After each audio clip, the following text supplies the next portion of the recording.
It's peak November with so much stuff going on, basketball, hockey starting, college basketball, and moving into the clutch time of football, NFL playoff starting, college football playoff, the playoff almost being released in a few weeks. There's so much to talk about. We're going to be talking about that today on The Extra Point, and it all starts right now.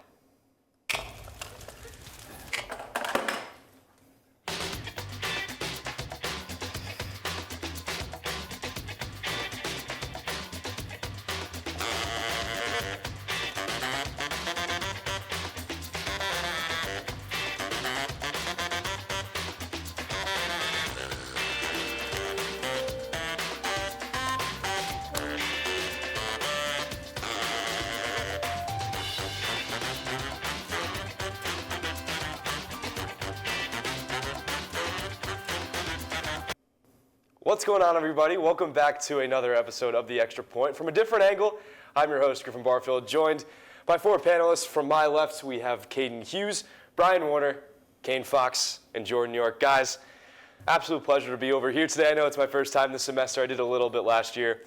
So I get to talk a little bit about my picks, but I'm always excited to hear what you guys have to say.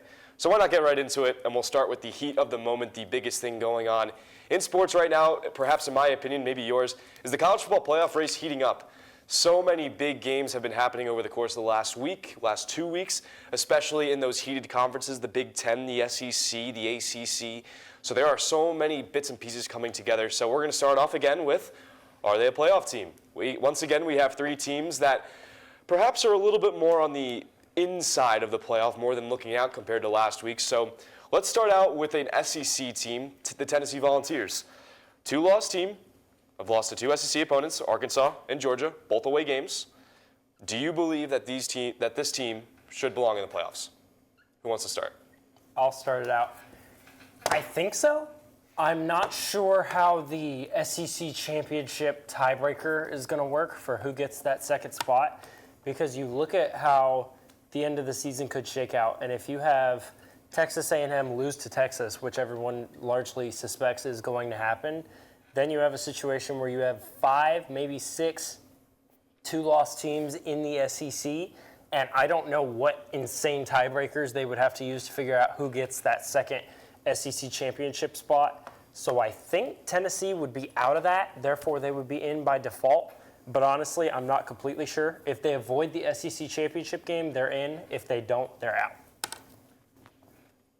College Football Network has a 0.4% chance that they make it to the SEC championship. So I didn't look into the scenarios, but it seems like they don't have the tiebreaker advantage and stuff, which kind of brings, I'll piggyback off that a little bit. I put the same thing. I think that they're just going to make it by default because they have, UTEP and Vandy coming up. I think they'll take care of business in those games. The dumb loss to Arkansas is a little frustrating, but they split Georgia and Alabama, and I think 10-2 in the SEC is enough to get into top 12 and stuff. So yeah, they're minus 146 to make it. I'd bet that. I think they got it. For sure. Yeah, I'm gonna hop on that. I drew a cakewalking because they've got a cakewalk of a schedule. They're gonna beat UTEP. They're probably gonna beat Vandy. And like you said, I think every team in the SEC has a pretty dumb loss this season. So I think the committee is gonna be willing to write all those off, and Tennessee's gonna be in there.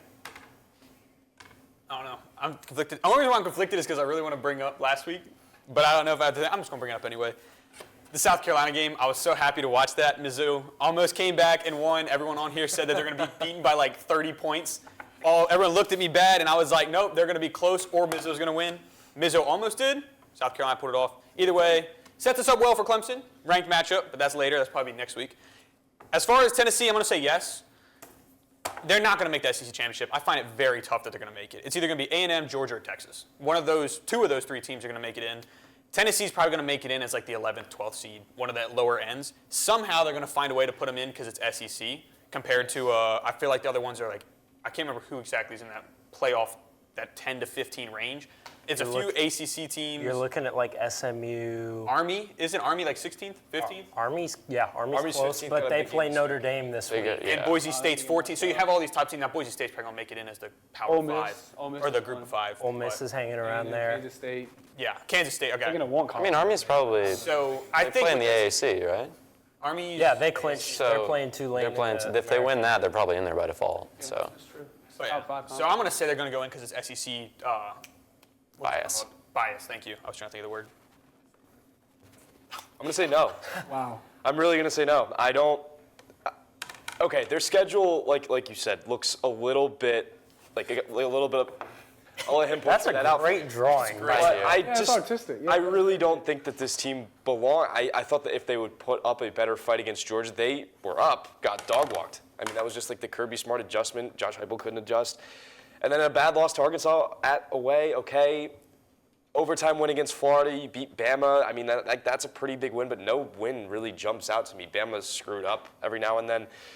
And Vanderbilt looks a little bit suspicious. I don't know. It's in Nashville as well.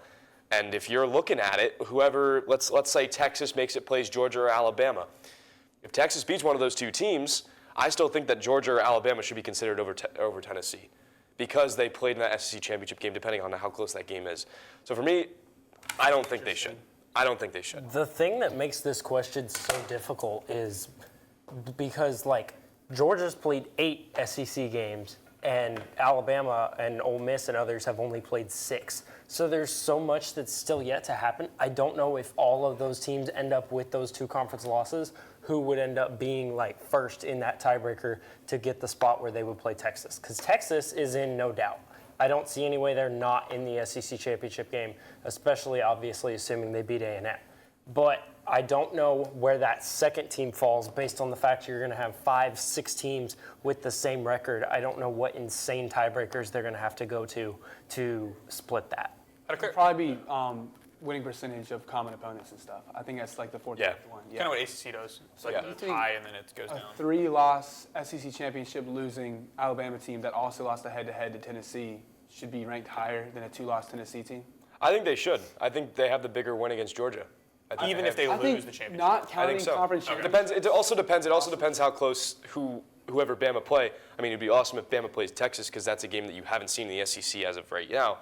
If they keep that game close, I think that, especially with how Alabama's been playing at the end of this year, I think you have to consider them over Tennessee, even though they have the win. I think the committee would put Tennessee in. That's what I was going to ask. Yeah. But I think that Alabama are the better football team. I think that if they played today, Bama would beat them. They're going to ignore the record and they're just going to look at probability of how good are you going to be. And there are certain teams that beating them, like saying you beat them, just looks so good. Yeah. That's why Ole Miss secured their path to the playoff when they beat Georgia, because everybody sees Georgia as the top dog, whether they are or are not. People see Georgia. If you beat Georgia, it's like, okay, you're one of the best teams. That's why I think about Alabama.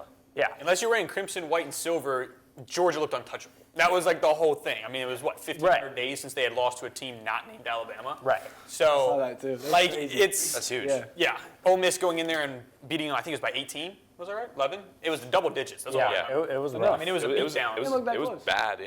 Yeah. It was bad. Anywho, we'll move on really, really quickly to another team that's a little bit, I don't know if you want to put fraudulent as the right word, and that's the number 5 team in the country, the Indiana Hooters, under their new head coach, Curt Cignetti. I think Indiana, for the first time since the 1930s, 1940s, are 10-0 in their first 10 games with the new head coach. But they do have a big game. They play at Ohio State this Saturday. Do you believe that Indiana will be that 3rd or 4th Big Ten playoff team that ends up making it come December? I'll start this one. Absolutely, yes. You said Traverse to start 10-0 since the 30s or 40s. This is their first 10-win season since, I think, the post-World War II era. So it's incredible for them. I know you said fraudulent. You didn't actually say fraudulent, but I did. I hate that terminology in college football because I feel like it exposes a weird element of college football fandom. Like, I feel like in basketball, it's a Cinderella story. But in football, it's frauds because I think people in college football secretly don't love underdogs and stuff. You know, like I think if Loyola Chicago happened here, it'd be like they're frauds. I wish Kansas won. You know, like I wish Kansas was in the Elite Eight. They're not real. But it's just Indiana is a team that is outperforming expectations, and there's a little part of me that's like, what if they kept going? But I'm almost positive they won't. I think that's just I'll say Cinderella story, but y'all can say fraud. But yeah, they're minus 350 to make it. Just real quick, I'll lay out the Big Ten scenarios and stuff. If Ohio State wins, they're automatically the Big Ten champion. Oregon's already in it, by the way. Oregon's already clinched it. If Ohio State wins, they're in the Big Ten championship, and Indiana would be a 11-1 team, assuming they beat Purdue, and they'd automatically make it. If Indiana beats Ohio State, then they'll be 12-0 and go to the Big Ten championship and automatically be in it.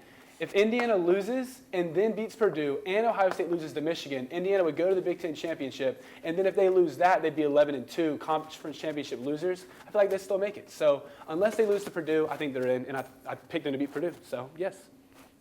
All right, I'm going to go yes, but sadly. And the only reason why I say sadly, it's a great story, 10-0. I'm not a big fan of the coach just because I was a JMU fan, and he kind of left on bad terms, but that's beside the point. Great guy if you look at it objectively. He's done a great job, 10-0, first time in what seems like almost a century. So I'm going to say yes because especially they're, and I have to go, I'm trying to save some of this for the conversation we have later, but their schedule has not been strong, but they're 10-0. They're kind of like, they're like this year's JMU Dukes. Like everyone loves them. So you have the fan base behind them, which I think is going to play a little bit of a role into pushing them over into the playoffs. They're also ranked 5. If you lose to a second-ranked team, in this case this week, you're not going to drop that far. Like you lose one, and then I think their next game is Purdue. And so if you're probably going to beat Purdue. You've been on a roll, even if you lose this game. You're going to make it in the playoffs because you're going to be ranked 8th, 10th, 11th, and you're going to make it in the top 12. So I'm going to say yes, but only reason why I say sadly is because I don't know if they'll be playoff contention. They're not going to. Honestly, I think I know Tennessee's more talented than Indiana. Yes. And I think they'd put up a better fight in the playoffs, but Indiana will have the record above them. They'd have to lose out, I think. Exactly. I'm going to agree with all those points. I'm going to keep it really quick. I'm going to say yes. There's not really any bad way unless they lose to Purdue. They've been really good at home. But I'm excited to see this Ohio State game because, Michigan is a tough team no matter what you say about them. Came into Indiana, pushed them to the rim, and Indiana actually won a close game. I think that you need those proving games. This is a team that reminds me of maybe not as much as Washington because they had the pieces going forward, but it reminds me a little bit more of that TCU team 2 years ago. So I think they make the playoff. I think they make a little bit of noise, but they're not going to win it all. I think that's a great point. I say gotta be. They've got to be a playoff team because if there's one thing the committee loves, it's a good story. They love the Cinderellas. And like you said, they're top 5 in the nation. It's like they're a Cinderella story to the point where they're pretty real. You don't get to number 5 if you're not pretty good. And if they lose to number 2 Ohio State, like even in 2022, I think it was like 2 versus 3 Michigan, Ohio State. Ohio State lost and was still in the playoff when it was 4 teams. Mm-hmm. So I think you can't really discredit them too much anymore. Even if they haven't beaten great teams, they snuck by Michigan. I can say Oregon snuck by a Wisconsin team with the same record. So they've got to be a playoff team. I'd like to make a public service announcement to any college football head coach there is. Make your schedule as easy as possible because the committee will reward you for it. Indiana is 100th in strength of schedule, and they're ranked 5th. BYU had played nobody outside of SMU and was ranked 6th. We saw them get exposed by Kansas this weekend, and they really got exposed by a couple other teams, but managed to pull those games out of their butt. Whereas as you look at a team like Georgia, who tested themselves week in and week out, at Texas, at Alabama, at Ole Miss, home for Tennessee, and they're behind a Indiana team that their best win is Nebraska, there is an inherent flaw in the committee. And yes, obviously winning is important, but if you're playing the cakewalk teams, as that beautiful illustration showed earlier, you should not be rewarded for that. Indiana is going to make the playoff. They should not. They're going to get exposed Saturday, and everybody's going to see they're not a contender. So they're just going to take a spot from an SEC team or a Big Ten team or Big 12 even, ACC, whatever, you name it. A Miami or an SMU, whoever loses that conference championship game, there's a spot that's being taken from a more deserving team because Indiana has played nobody, and I hate it. Well, but then there's the argument of just how the strength of the Big Ten is. The people they played the national champions last year. They beat them.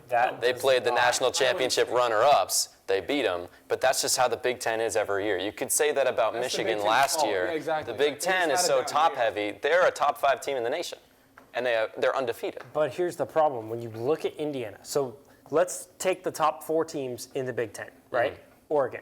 Played Ohio State. Of course, that's it. That's their test. They had their prove-it game. Ohio State has played Oregon, Penn State, and will play Indiana. They've played all 3 of the other teams in that top 4. Indiana has played none of those teams. Penn State has played Ohio State. That's their only one. So you look at it, yes, this is Indiana's prove-it game, but here's the thing. You look at Penn State when they played Ohio State, 7-point game. When you look at Oregon, Ohio State, that was a 1-point game. When you look at Ohio State versus, those were all the matchups. So if Indiana keeps this game close, I will change my stance and say they belong. But if they get blown out, then they're just taking a spot from a team that's far more deserving. It's fair. I agree. Yeah. I completely agree. I think that Indiana so far haven't shown any reason not to be. I think we're all expecting them to get exposed next week. Yes. Which I agree. 100%. We'll be talking I about agree. that in a second. I don't want them to. Yeah. Obviously, yeah. That's the biggest game this week, so we'll be talking about that at our college football pick. And we'll move on really quickly to an ACC team. I know that this team is all very near and dear to our heart, and that is Miami. Coming off the bye, have 2 more games. They have Wake Forest, and they have Syracuse at Syracuse in the rivalry week. A lot of more people are starting to circle that date as probably one of the biggest games for the rest of the regular season because Miami can't lose. Clemson is good. Clemson is good. If SMU win, they are in the ACC championship game. If Miami lose, they're out. They have 2 games to do that. Do you think, if in that case, and even if they do play, let's say SMU in the ACC championship game, and they lose, do they belong in the playoff? There's a lot of variables coming in here, but do you guys believe Miami is a playoff team? You bet. And I think it's very simple. Miami is going to love this take, and it really is as simple as the only time they got beat was because they played a team that stopped what Miami wanted to do, which is score incredibly quick, score often, get explosive plays. They played a team that wanted to control the clock, that wanted to keep Cam Ward on the sideline. If they run into SMU in that conference championship game, which they will, because Syracuse isn't going to play the Georgia Tech style game, that's going to be a shootout, and Miami has won every shootout they've been in this season. So you look at that matchup with SMU, that's going to be a shootout. And any shootout in college football favors Miami because Miami has arguably the most explosive offense in college football. When you look at Cam Ward and how he's revitalized that offense, you look at Xavier Restrepo, who's become a household name after what he's done with Cam Ward as his quarterback. When you look at Damian Martinez and how good their O-line is, it is so hard to stop Miami. The only way to do it is to keep them off the field. And that's why Georgia Tech beat them, but I don't think anybody else will until the college football playoff because no team is going to do that. I said, yeah. They've got a Heisman candidate for a quarterback, and they've got a great offense. Like, if you can slow them down, they're going to lose, but I don't think Syracuse can do it. I think they're the only team that has a chance left on their schedule. We'll see in the ACC championship. I'm going to say yes again. I know that you two said yes already. I don't think they lose to Syracuse. I think that is a big dream that many Clemson fans have. I think that they're going to go out and beat them, like you said. I think the only other team that could beat them in a shootout, maybe Ohio State, maybe Alabama in games like that. But besides that, I think this is one of the best. This is the best offensive team in the country. They're going to be in. You want to go? You want me to go? I mean, I'll be quick, man. I literally have exactly what you say. Just like Georgia Tech's a good game managing team and stuff, and they can ground and pound. I feel like Jim Harbaugh, if he was still in college, would coach so well against the Miami team. But like SMU is like, if I'm Miami, I'm excited to play SMU. Like they're gonna look so. I think they're gonna win that game by 3 possessions, and they're gonna look so good. And there's gonna be so many people running in like they might be contenders, and we're gonna be fighting those people all the way up into the playoffs. I'm going to quickly beg to differ with you on that one before we get to Brian and his take. Yeah. Miami isn't going to win any game by multiple possessions, outside of the one they did against Duke where they pulled away late. Their defense is awful. Yeah. That is the flaw in their team. That is why when they've had to win games against good teams, it's been shootouts. And they're able to win those because they can put up the most points in college football. When it comes to the playoff, they won't be able to do that. They're going to have a very short run in the college football playoff. But I don't think they're going to lose either game in their final 2. I do think they could beat the heck out of Wake because Wake is just awful. Real bad. But Syracuse, that's going to be a 1-possession ball game, but it's going to be a shootout. And Cam Ward's going to have the ball last, and Miami's going to win it. That's just how it sets up perfectly for Miami to get into the ACC championship. Yeah. Nope, I think you hit it right on the head, but what do you got to say? You just got to call me a dreamer because I have them losing to Syracuse. I say, yes, they're caliber. They're absolutely caliber. We've seen it before. But it's in Syracuse. It's in the Dome. Kyle McCord was excellent the first 4 weeks. I get it. He's not been as high as he was those first 3 or 4 weeks. Something tells me he's going to close out. I believe this is his last season, too, of eligibility. This is it. Yep. This is his final one. This is his go out. They're not making the playoffs. They're not making the ACC championship. This is his go out as a player. And I think that he's going to show up in front of the home crowd, and I think he's going to take out Miami. Somehow, some way, I think he's going to shoot out Miami. We lost All right. to Syracuse 7 years ago with Kelly Bryant at quarterback. You remember that? Yeah.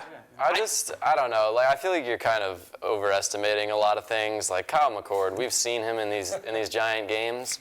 I will point you back to last year against Michigan. And, I mean, the Carrier Dome, it's not even the Carrier Dome anymore. I don't know what it is anymore. But it's JM Dome. Wireless, that's what it is. Yeah. Don't like it. JMA I mean, wireless. that dome hasn't really been rocking since 2018 when Eric Dungy was their quarterback. So I don't think they have it in them. I'm a high hoper. I think that they're going to go in, and I think they're going to get upset because they're going to think they're going to be walking into the ACC championship, and all of a sudden Syracuse is going to come out. The problem is the first sport you think of when somebody says the name Syracuse is basketball. Well, we're a That's all basketball you school, need. too. That's all you need to know. I really hope I'm wrong and Brian's right. There's always upsets with college football, so I'm going to give you the benefit of the doubt here, especially at home. I mean, you have no idea what's going to go on. Hey, in my that roommate. game. My roommate's crazy enough to say Minnesota's going to beat Penn State this weekend. So some people say some crazy said things. Then you have that level of crazy. You got it. So I'm saying I've put called money some on it. upsets before in this show. you have. You have. So- you have. I'm just going to It's leave not it there. impossible. We don't know. We don't We'll know. revisit We don't that. know. Let you put in a good word. We'll revisit that. Quote him on that one. We will revisit this. I hope you know that. Oh, absolutely. And put me on it. It's just like the Bijan take, just like every other take I've made. I'm going to put my name to it. I said it last week. Syracuse was going to beat Miami. I said it this week, and I'm going to say it next week. It's quite Yeah, honorable. I'm excited. I am going to keep my word. It's going to be Anywho, Syracuse. I know we talked about Indiana. We're going to move into the college football pick'em part of the show. We only have 2 games college football for this week, 3 NFL. First one, we talked about them, Indiana Hoosiers. They're traveling to the Shoe, taking on number 2 Ohio State, basically an eliminator for the Big Ten championship game. I'm going to go first. Ohio State is a 12.5 point favorite. I think that they win this game, especially at home. I do think, you can't really see it on the screen because it's light up. I do think Indiana does cover the spread. I think it is going to be a close game. I think that Indiana proves they're legit, but Ohio State wins because they're just more talented. I am one for upsets, like I said. In Indiana, man, they are going great. They are going fire. You probably already know my pick because we talked earlier. I have Ohio State. I don't have an upset. This is not going to be right. Indiana is in a great feeling, and they're in a great quote that I love to say. They are so into like their culture, and they're so believing, and all the fans are so believing, that anyone that's an Indiana fan, including the players, think they can run through hell and take it on with a squirt gun. It's not going to happen. You're not going to take out hell with a squirt gun. And you can't take out this fire with a squirt gun. Ohio State is going to be too powerful. They're going to be too good. I just don't see Indiana doing it. Plus, you look at their record, you look at how, their best wins, if you want to say closest best wins, would be Maryland, Washington, and Michigan. All 3 of those games were 14 points or less. Michigan was by 5, and all of them were home. This is away in Ohio State. I just don't see them pulling off the upset.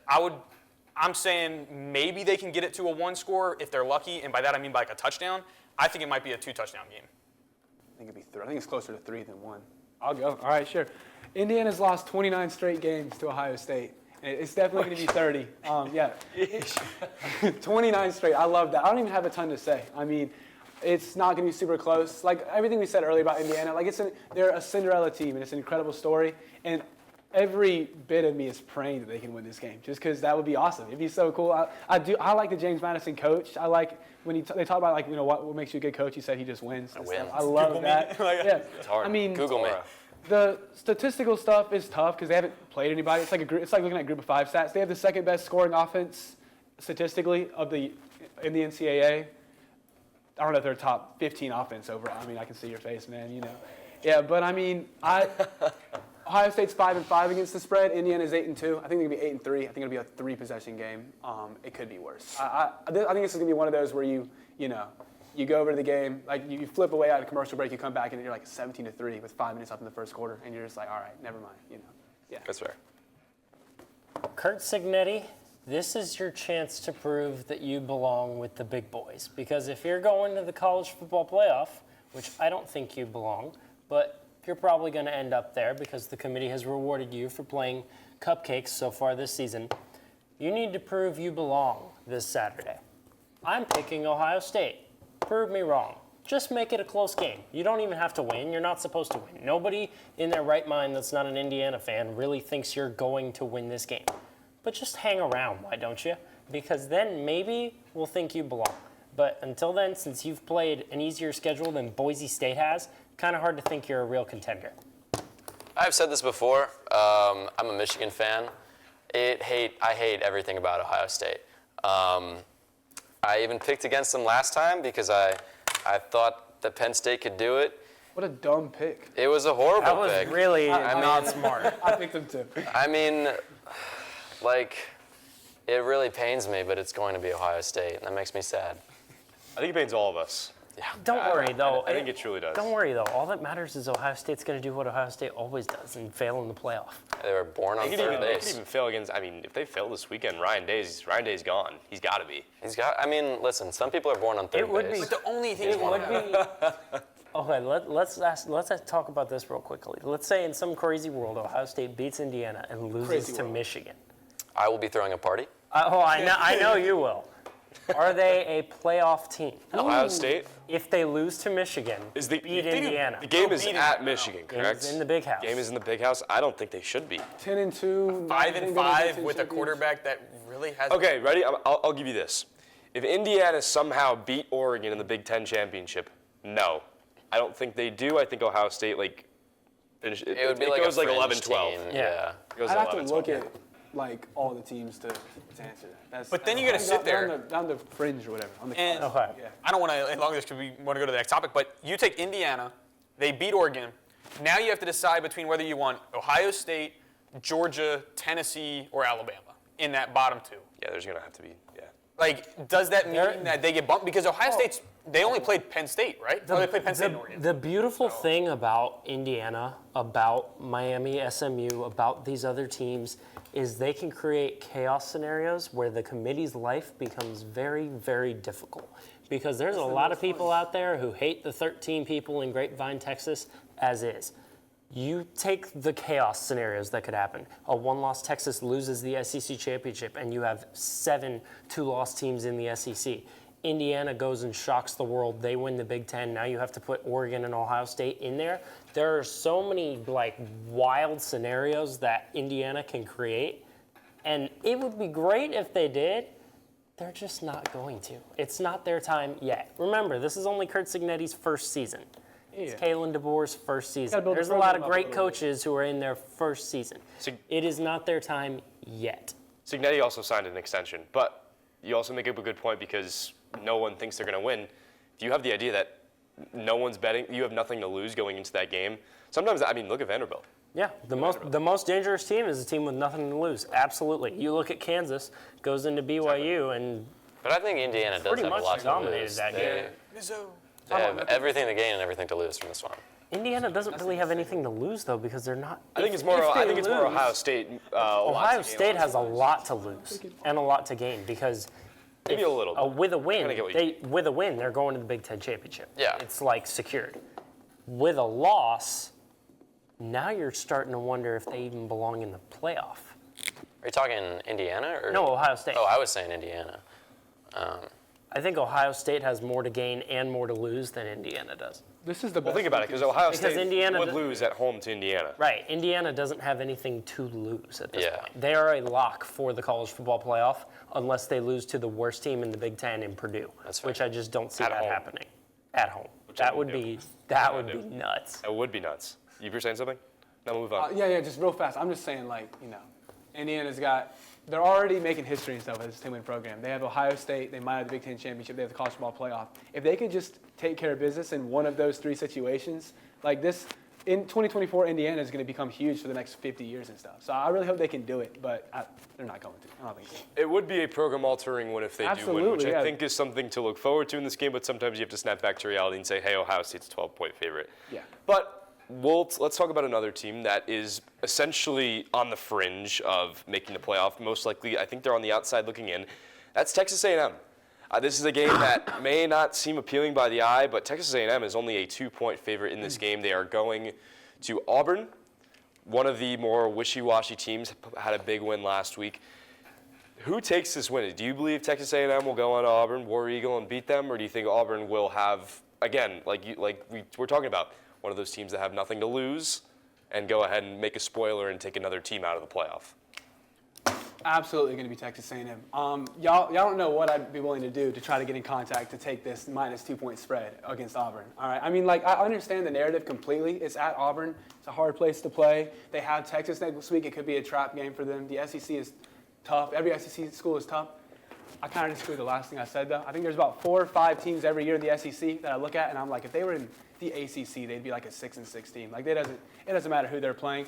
Auburn's one of them. All right, obviously they lost to Georgia. They also lost to Arkansas, Cali, Vandy, Mizzou, and Oklahoma. That's a rough slate. It's not very good. I'm not impressed by them at all. I think this is a great game for Marcel Reed to.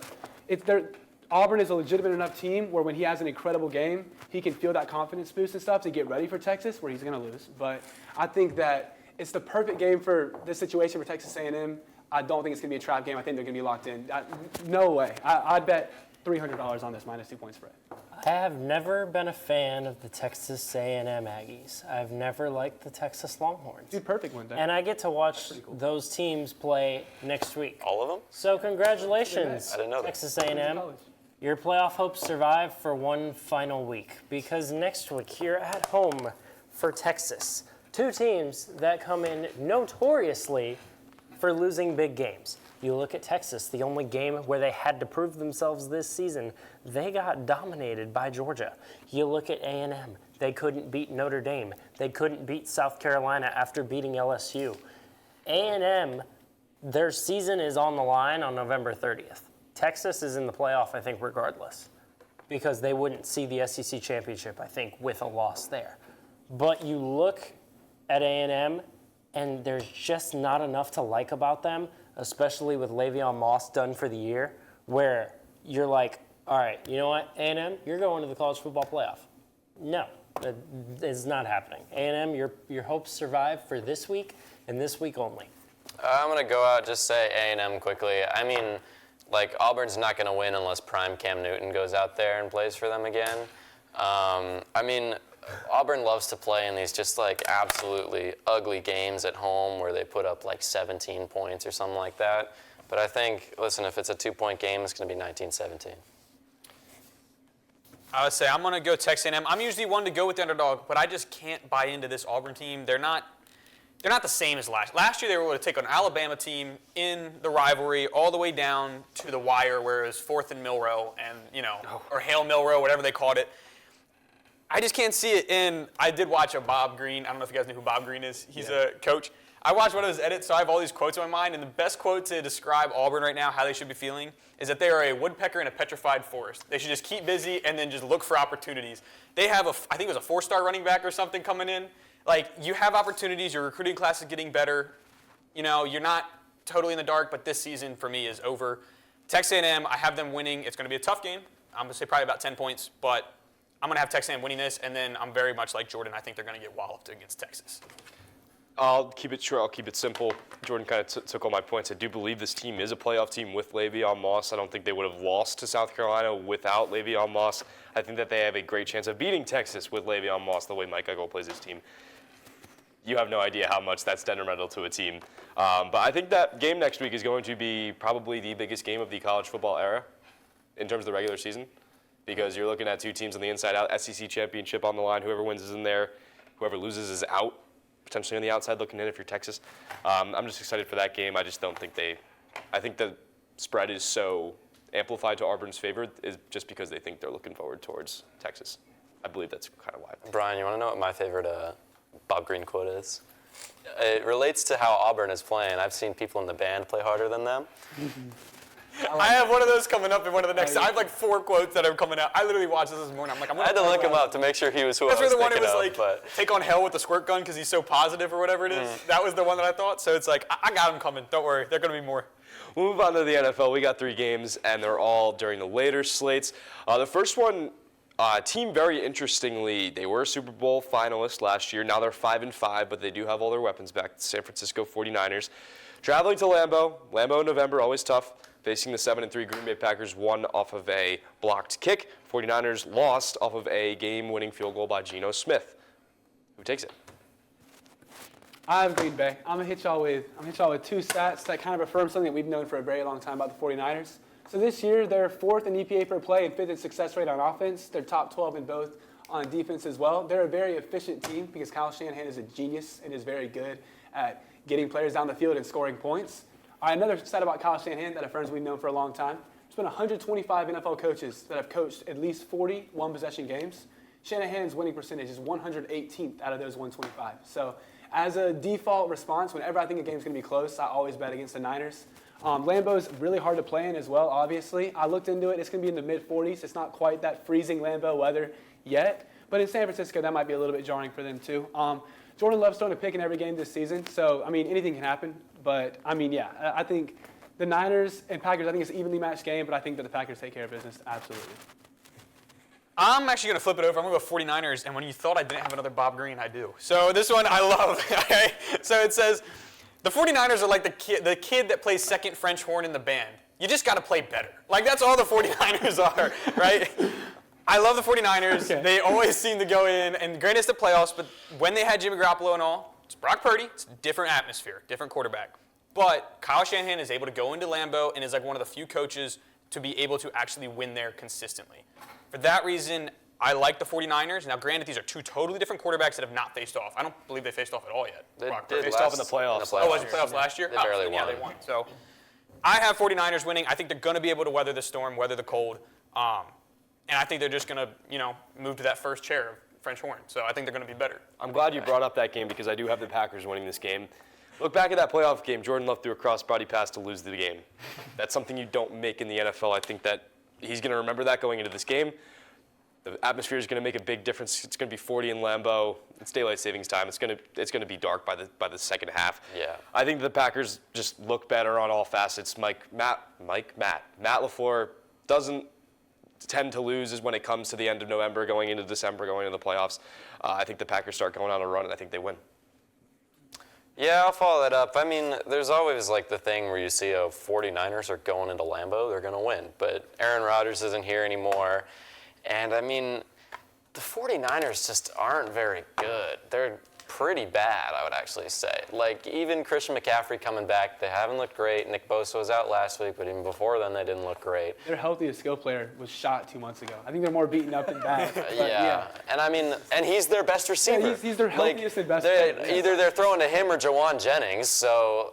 Jawan's all right, but I know he's so much worse than last year. Yeah, it's just... I just don't think that the 49ers can do it. I'll pick the Packers here. Wow. I cannot believe you just said that their best skill player got Their healthiest skill player shot 2 months ago. That's actually worse. insane. Yeah, That is unreal. All right, unreal. this is very simple. Gold rush. You look at the Niners, 5-5, losing currently in the NFC West. A team that finally has all their weapons. This is only the second game where they've actually had Christian McCaffrey, Deebo Samuel, Brock Purdy, George Kittle. They'll all be in the lineup, or at least they should be, unless Kittle does something during practice or something like that. Yeah, Ayuk was better on the. Ayuk's gone, but Ayuk was never big. Like Ayuk never won them games like this last year. This year he was not even. It wasn't And a this factor. year he was non-existent. But I say gold rush for one specific reason. I think it's time where Christian McCaffrey finally shows back up. You look at Derrick Henry when he came on to the Ravens. It took him a couple games to get going. You look at Saquon. He kind of defied the system. He had an outstanding week when they played the Packers week 1. But Saquon and Christian McCaffrey have quite a few things in common. And what Saquon did against the Packers is going to be exactly what Christian McCaffrey is going to be able to do. They're not going to need to put the ball in the air very much to win this game. I got the Niners, and I've got them big. Kittle isn't playing in the game. Jawan Jennings has a hip injury. And obviously Christian McCaffrey, you talked about him, you think he's coming back and stuff. But yeah, they're banged up. They're not healthy yet. Also, Brock Purdy is running for his life on every single snap. He's doing a good job at it. They just need to win. This is the point where if I'm San Francisco, I need to be 10-7. If I'm 10-7, I'm in the playoff. Yeah. The NFC West is not good enough where you're going to have a team 12-5 winning that division. That's true. They're all going to beat each other up. If the Niners see 10 wins, they probably win that division. If not, they're a wild card in the playoff. So San Francisco, I mean, your time to win is now. That's definitely the speech that Shanahan's giving them. Like they have to win. They're 5-5. This is the point where you make or break your season. the Packers, they're not great either. They played a really uninspiring game against the Bears. The Bears, who we've all flamed on this show for the past 4 weeks or so. But, I mean, it's just like there are too many factors against the 49ers right now for me to trust them. They need to string together 3 wins in a row, and they haven't done that all year long. There is, but when you consider the fact, like, Christian McCaffrey was gone the entire first half of the season, kind of hard to win games without your RB1. Then you had Ayuk, who had a season-ending injury. Debo had pneumonia, missed 2 games for that. Debo's still beat up too. He looks hurt. Debo is still playing Slapping kickers. hurt. I mean, you look, no, he's choking out his long snapper. That's what he's doing. Yeah. And their kicker's missing kicks. So I mean, you look at San Francisco, and there are so many things against them, but they're all short term. I feel like they can be fixed Sunday. And I think one thing we have to add about Christian McCaffrey, it's his 3rd game back. This will be his 3rd. His first 2 was against the Bucs, which Todd Bowles is a defensive mind. Now, granted, they've had a pretty good. I mean, you have Vita Vea that you're running against, and then you have some edge rushers as well on the outside. So they have a really good run. The second game he played was against Mike McDonald, which, mind you, what led the first ever defense to win the Triple Crown last year. He comes over to Seattle, who had a decent pieces. Mike McDonald has changed that Seattle defense. Granted, it's not the Ravens from last year, but it's still really good, and he's able to contain really good players. I think Christian McCaffrey, who went last year for averaging 6 yards a rush against the Packers and 2 touchdowns. He went for 98 yards and 17 carries. He also had 7 receptions for 12 yards. 7 receptions for 30 yards last year in the playoffs against Green Bay. If I'm going to look at it, I think that this will be the game Christian McCaffrey will get back on track. Will he go for 100 and 100? No, I don't think so. But I think he will possibly get close, if not past the 100-yard rushing mark. And I think he'll put up at least 1, if not 2 touchdowns. Now let's talk about Mike McDonald. Because I can't wait to talk about Mike McDonald. let's talk about the NFC West teams. Because every single team in the NFC West is getting picked today. We'll start with the next game. 2 NFC West teams, the 6-4 Cardinals coming off the bye, coming off a great win, traveling to, Lumen Field now? CenturyLink Field. Going to Lumen Field. Seattle 5-5. A win with them puts them tied for first in their own home stadium. Cardinals, Seattle, this is a division that I'm really liking how it's really shaping up. But who takes this one? He's still writing, and by he, I mean Geno Smith. They wrote him off. He hadn't written back yet.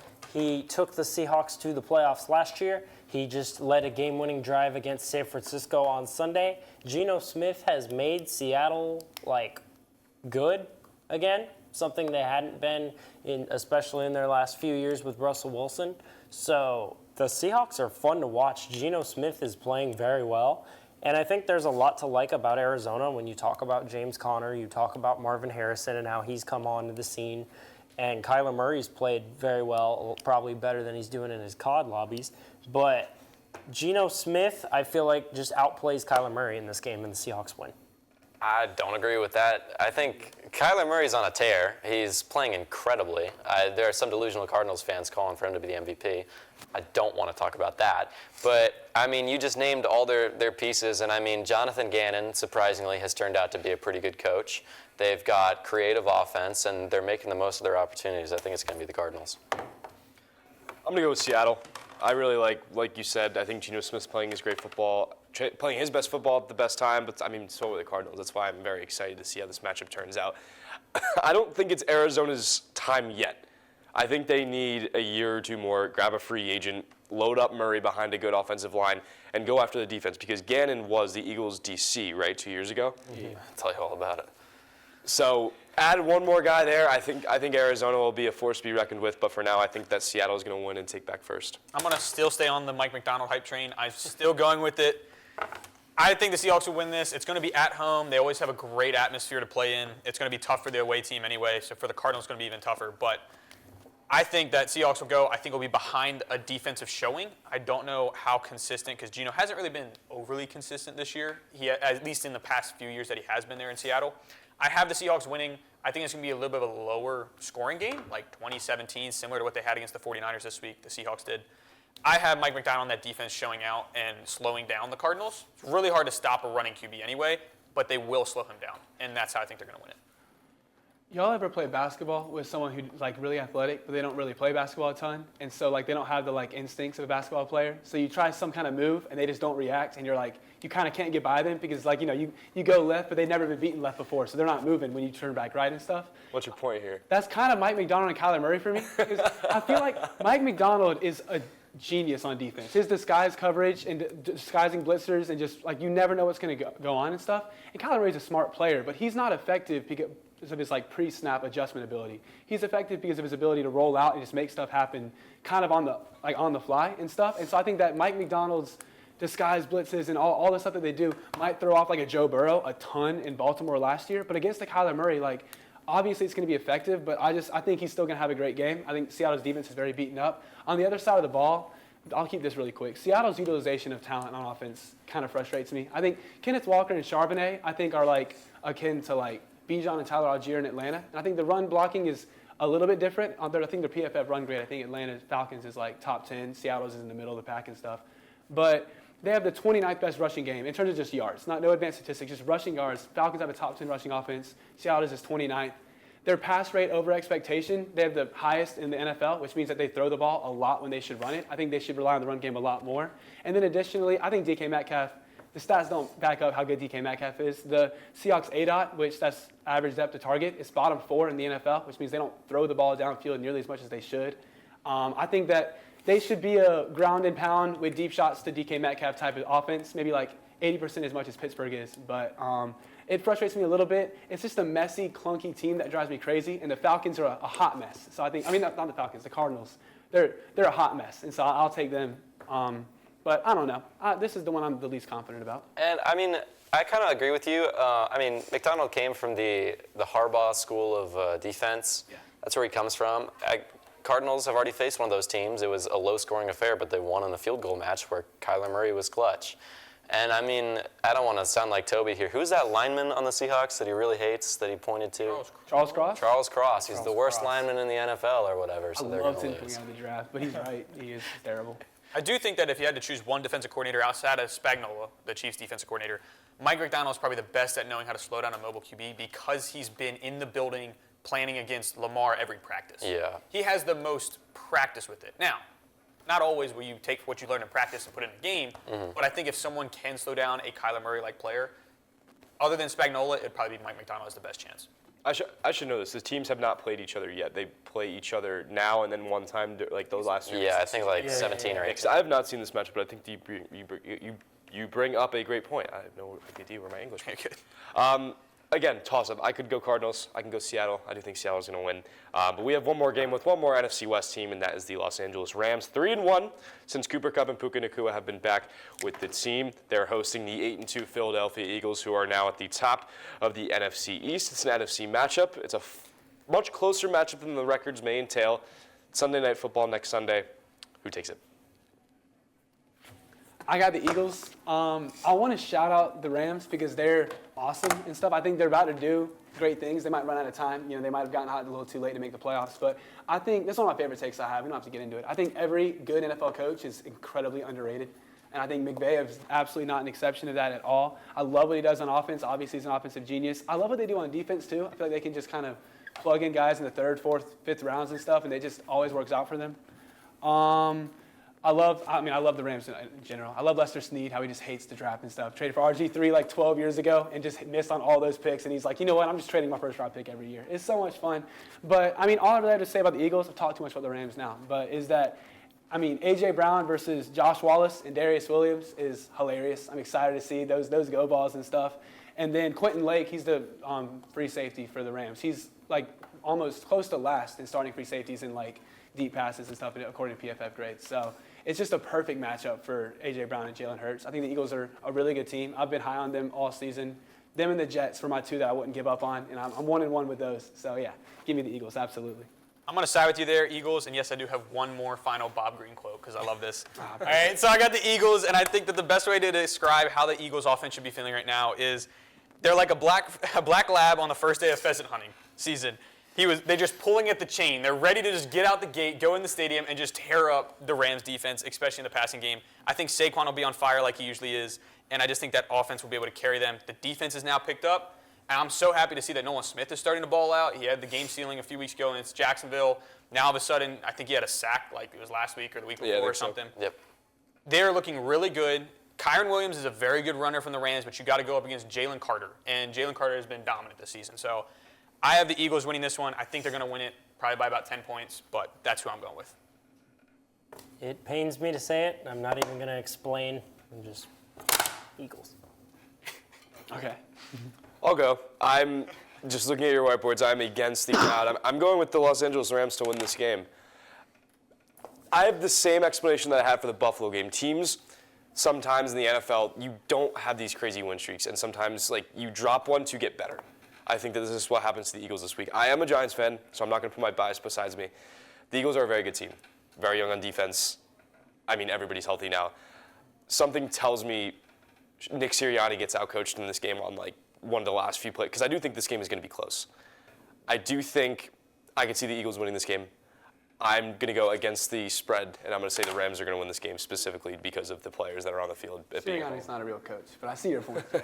Yeah, I think McVay is something. pretends that I think McVay does something. Yeah. I've got the Eagles. Saquon, arguably the best running back in the NFL. Best wide receiver duo in the NFL. They're both going to grill this Rams defense. They've got a great tight end. They've got one of the best offensive line.